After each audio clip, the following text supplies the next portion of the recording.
Where did humans come from? The answer depends on who you ask.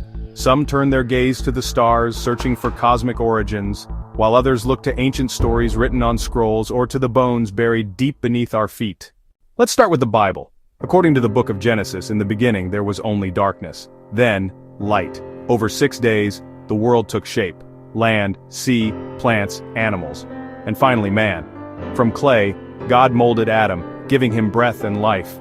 Eve was created as a companion, and together they lived in the Garden of Eden, a paradise where humanity first opened its eyes. In this story, humans are unique, created with purpose, set apart from the rest of nature. Life begins with intention and a sense of meaning woven into the very first moment. Now let's look at what science has to say. The story here stretches back millions of years, across dusty fossils, winding DNA, and footprints that cross continents. Modern humans, Homo sapiens, evolved from ancient primates through a slow process called evolution. Over generations, tiny changes in genes shaped our bodies, our minds, and our abilities. From the trees of Africa, our ancestors walked upright, learned to use tools, and spread across the globe.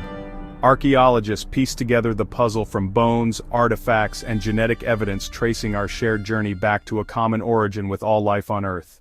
So, 2 stories, 1 question. If you look at the timeline, they're worlds apart. The Bible places humanity's origin just a few thousand years ago, while science points to hundreds of thousands of years. The sources are different too.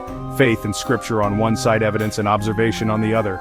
Yet both stories talk about what makes us human. Both ask why we're here, what sets us apart, and invite us to seek meaning in our existence. Some see these stories as opposites, science versus faith. Others find ways to connect them, searching for harmony between belief and discovery. So where did we come from? 2 stories. 1 question. Which do you believe, or is the truth somewhere in between? Thanks for watching.